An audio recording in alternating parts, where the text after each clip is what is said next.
Hey guys, मैं आप सभी का वेलकम करता हूं वन पीस वीकली के एपिसोड नंबर 5 में। और आज के इस वीडियो में हम बात करने वाले हैं योंको यानी कि 4 एम्परर्स के बारे में। 4 एम्परर्स जिन्हें योंको ऑफ द सी भी कहा जाता है, ये 3 ग्रेट पावर्स में आते हैं और ये सभी करंटली वन पीस के स्ट्रॉन्गेस्ट पायरेट में से एक है। इन पायरेट से कोई भी कभी भी भिड़ना नहीं चाहता और अगर कोई ऐसा करता है तो शायद ये उसका आखिरी दिन होगा। लेकिन ऐसा क्यों है, ये बात हम आज के वीडियो में डिस्कस करेंगे। सो गाइस, अब बिना टाइम वेस्ट किए let's begin.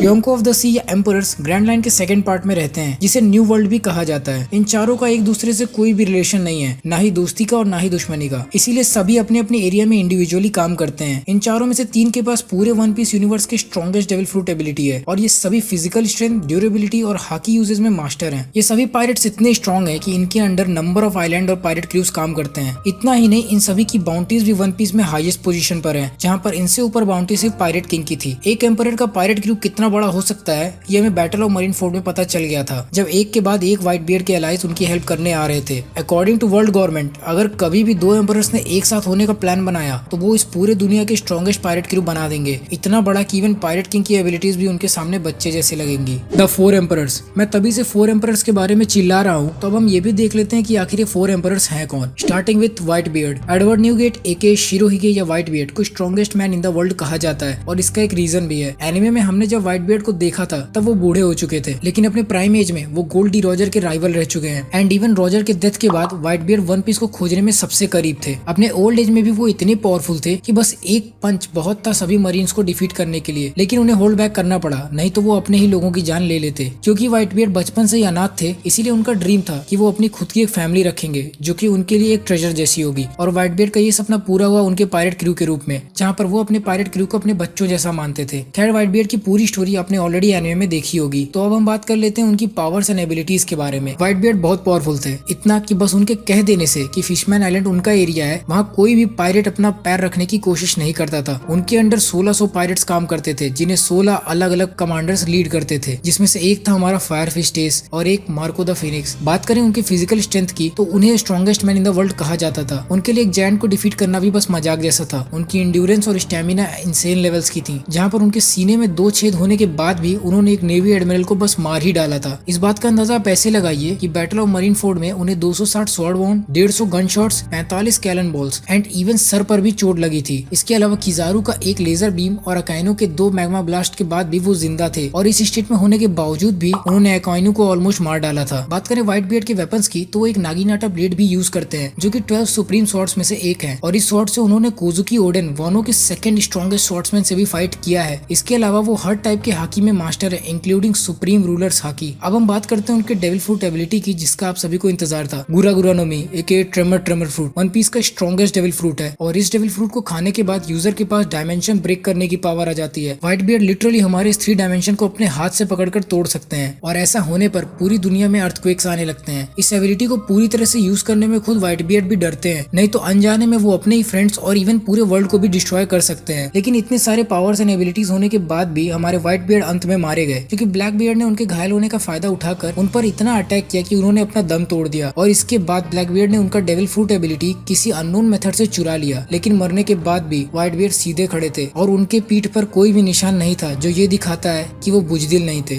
Legends never die. Number 2, Big Mom. Charlotte Linlin aka Big Mom एक लौती फीमेल मेंबर है पूरे 4 एम्परर्स में। दिखने में ऑलमोस्ट एक जायंट और बिल्कुल गोल मटोल, ये बिग मॉम बहुत पावरफुल है। इस कैरेक्टर को पहली बार देखकर यही लगता है कि इसके पास क्या ही पावर्स होंगी, लेकिन अपने चाइल्डहुड में ही बिग मॉम एक जायंट को आराम से डिफीट कर देती है। इवन चाइल्डहुड में भी उसका साइज बहुत बड़ा था, इतना कि लोग उसे ऑलमोस्ट जायंट अज्यूम करने लगे थे। उसके फिजिकल एबिलिटीज से उसके माँ बाप भी इतना डर गए थे कि उन्होंने बचपन में ही उसे एक आइलैंड पर छोड़ दिया और उसी आइलैंड पर उसकी मुलाकात मदर कार्मेल से हुई, जिसके पास सोल फ्रूट की पावर थी, जो अगेन किसी अननोन मेथड से बिग मॉम के पास ट्रांसफर हो गई। बिग मॉम को हमने सबसे पहली बार फिशमैन आइलैंड पर देखा था और फिर कुछ ही एपिसोड्स के बाद लूफी ने बिग मॉम से फाइट भी किया। बिग मॉम को बिग मॉम कहने का एक रीजन है, क्योंकि उसकी फैमिली बहुत बड़ी है। According to source, big mom के 85 बच्चे हैं और उसके 43 हस्बैंड्स हैं। One hell of a mom. और उसकी यही फैमिली उसके पायरेट क्रू में आती है, जिसमें से सबसे स्ट्रॉन्गेस्ट है शार्लेट काटाकुरी, जिसका बाउंटी 1.5 बिलियन बेरीज है। अगर बिग मॉम अपने पायरेट क्रू के साथ हो तो उसे सामने से देख पाना भी इम्पॉसिबल है, डिफीट करना तो बहुत दूर की बात है। इवन लूफी भी बिग मॉम को चोट नहीं पहुंचा सकता है। बिग मॉम जिस आइलैंड को रूल करती है उसका नाम है टोटो आइलैंड, जिसमें हर रेस के लिविंग बींग्स देखने को मिलते हैं। टोटो आइलैंड पर कदम रखते ही ऐसा लगता है कि हम ड्रेस रोजर का एक अल्टरनेट वर्जन देख रहे हैं। बस इस बार टॉयज नहीं बल्कि हर चीज में जान आ गई है। चाहे कि कप, केतली, कालीन, दरवाजा, सभी में सोचने समझने और बोलने की एबिलिटी रहती है, जो स्टार्टिंग में बहुत बचकानी लगती है, लेकिन होल केक आग के बाद सभी चीज का एक सेंस बनता है। बात करें बिग मॉम की एबिलिटीज की, तो उसके पास immense amount of physical strength है। वो किसी भी बैटलशिप को आराम से डिस्ट्रॉय कर सकती है। उसके अंदर बचपन में इतना पोटेंशियल था कि वो एक फ्लीट एडमिरल की पोजीशन को होल्ड कर सकती थी। उसने जेरमा 66 में पूरी फैमिली को इजीली डिफीट कर दिया था। वानो आग के लेटेस्ट एपिसोड में एक पूरा डायनासोर उसके सर पर गिरा था, लेकिन उससे कुछ भी नहीं हुआ। कपूर गैंग बेजी ने ये भी बात कंफर्म की थी कि ऐसा कोई भी ऑब्जेक्ट नहीं है जो बिग मॉम को डैमेज कर सके, एक्सेप्ट जब वो इस कंडीशन में हो जो उसके दिमाग को डिस्टर्ब कर दे। सिर्फ इसी स्टेट में बिग मॉम को डैमेज किया जा सकता है। फिर इसके बाद उसके पास जो डेविल फ्रूट है वो भी अलग ही लेवल का है, जो कि है सोल नोमी। अपने इस डेविल फ्रूट एबिलिटी से बिग मॉम किसी के भी सोल को मैनिपुलेट कर सकती है। अपने पावर्स को एक्टिवेट करने पर वो अपने सामने वाले बंदे का एक specific number of life years ले सकती है, जिससे सामने वाला रोक नहीं सकता, और अगर ज्यादा लाइफ ईयर्स ले लिया तो उसका एनिमी वहीं मर जाएगा। लेकिन बिग मॉम की पावर्स उन पर काम नहीं करती जो उससे नहीं डरते। तो इसका मतलब ये है कि अगर कोई बिग मॉम से नहीं डरेगा तो बिग मॉम अपने सोल फ्रूट की पावर्स का यूज नहीं कर सकती। इन्हीं सोल्स का यूज करके वो अपने आसपास की हर चीज में जान डाल देती है। इस डेविल फ्रूट एबिलिटी के अलावा वो हर टाइप के हाकी को यूज करना जानती है, जो अभी हमें 1 by 1 वानो एपिसोड्स में देखने को मिल रहे हैं। लेकिन बिग मॉम के साथ एक प्रॉब्लम है, जितनी बड़ी ये खुद है उतना ही बड़ा है इसका lust for sweets. Big mom को हर टाइम कुछ ना कुछ टेस्टी या हम कहें मीठा खाने को चाहिए ही चाहिए, नहीं तो इसका दिमाग खराब हो जाता है। एंड ट्रस्ट मी, आप इसका दिमाग खराब करना नहीं चाहेंगे, क्योंकि बिग मॉम अपने पागलपन में ये भी नहीं देखती कि सामने वाला उसका फैमिली है या एनिमी। अपने अपीयर होने के कुछ टाइम में ही उसने अपने खुद के बेटे को मार डाला था। इतना सब होने के बाद भी करंटली बिग मॉम को वीकेस्ट ऑफ द 4 एम्परर्स माना जाता है। Number 3, Kaido. काइडो या हम कहें स्ट्रॉन्गेस्ट क्रिएचर अलाइव, इस समय वानो आर्क का सेंटर पॉइंट है। मतलब वन पीस में करंटली जो स्टोरी चल रही है उसमें मेन विलेन है काइडो। काइडो वानो कंट्री को रूल करता है और वानो के रिसोर्सेज का यूज करके वो वानो में अपने फैक्ट्रीज चलाता है, जिसकी वजह से वानो कुनी का most of the area over polluted हो गया है। इतना कि लोग अगर वहाँ का पानी पी लें तो बुरी तरह से बीमार पड़ जाएंगे। जो लोग फ्लावर कैपिटल में रहते हैं उनके लिए लाइफ थोड़ी इजी है, क्योंकि वहाँ पर most of the facilities available है। वो भी इसीलिए क्योंकि वानो का करंट शोगुन ओरोची वहीं रहता है। काइडो की स्टोरी पंख हजार्ड से ही चालू हो गई थी, क्योंकि वहीं हमें पता चल गया था कि सीजर क्लाउन डोफ्लामिंगो के लिए स्माइल डेविल फ्रूट्स मैन्युफैक्चरिंग में हेल्प कर रहा है। ये smile devil fruits artificial Zoan type devil fruits हैं, जिन्हें सिर्फ डोफ्लामिंगो ही बना सकता था, और वो इन फ्रूट्स को बनाकर काइडो की आर्मी को सप्लाई करता था। काइडो के पायरेट क्रू का नाम है beast pirates, and most of the pirates या हम कहें सभी smile Zoan type devil fruit powers hold करते हैं। इन स्माइल डेविल फ्रूट्स के बारे में कभी और डिटेल में हम बात कर लेंगे। काइडो की एबिलिटीज की बात करें तो वो अल्ट्रा ड्यूरेबल है। ऐसा कुछ भी नहीं है जो काइडो को चोट पहुंचा सके, और इसीलिए वो सुसाइड भी कमिट नहीं कर सकता।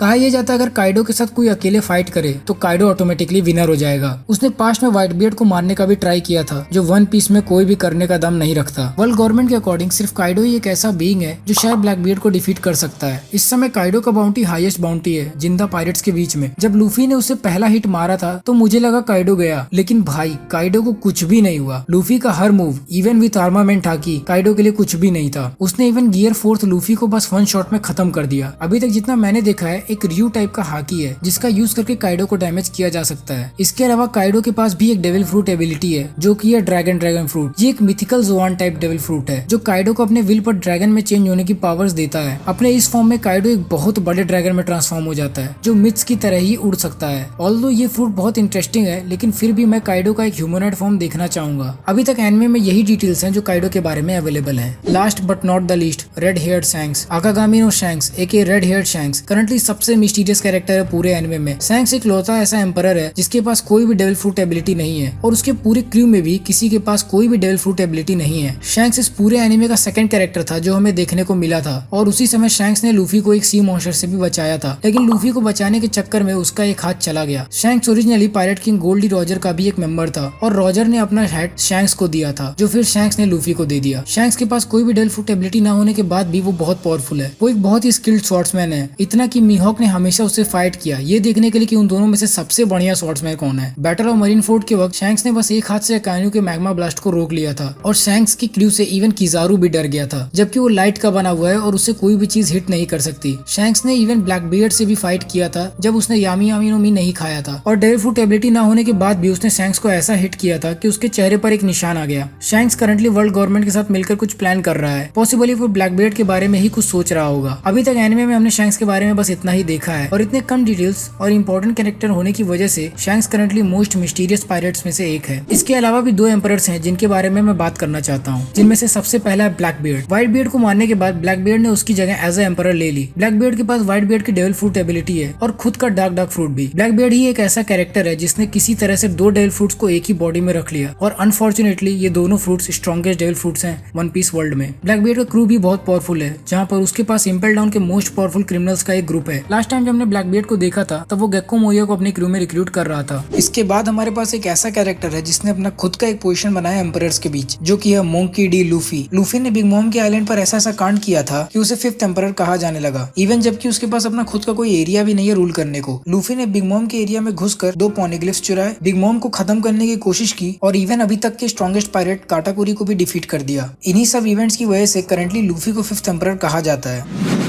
सो गाइस, ये थी मेरी वीडियो वन पीस के 4 एम्परर्स के ऊपर। मैंने यहाँ पर शैंक्स और काइडो के बारे में ज्यादा डिटेल्स को कवर नहीं किया है, क्योंकि मैं खुद को और आपको मांगा के डिटेल्स स्पॉइल नहीं करना चाहता। मैं उम्मीद करता हूँ आपको ये वीडियो पसंद आई होगी। अगर आप सभी को ये वीडियो पसंद आई तो प्लीज इस वीडियो को लाइक करें, कमेंट करके मुझे ये बताएं कि आप वन पीस के और कौन से टॉपिक्स पर वीडियो देखना पसंद करेंगे। शेयर करिए इस वीडियो को उन लोगों के साथ जो वन पीस एनिमे के दीवाने हैं। कई सारे फैक्ट्स, न्यूज और एनिमे डिस्कशंस के लिए आप हमें इंस्टाग्राम पर भी फॉलो कर सकते हैं, जहाँ पर हम आपकी हर क्वेरी का रिप्लाई देते हैं। ऐसे और भी कई सारे मस्त एनिमे टॉपिक्स के लिए आप हमारे चैनल को सब्सक्राइब करना ना भूलें और हाँ, बेल आइकन जरूर प्रेस कर दीजिएगा ताकि आप हमारे अपलोड से नोटिफाई होते रहें। सो गाइज, अगर आपको हमारी ये वन पीस वीडियो पसंद आई तो आप हमारी और भी कई सारी वन पीस वीकली एपिसोड्स को चेकआउट कर सकते हैं, जिसके प्लेलिस्ट का लिंक आपको वीडियो के राइट साइड में और डिस्क्रिप्शन में मिल जाएगा। So guys, till the next video, play on.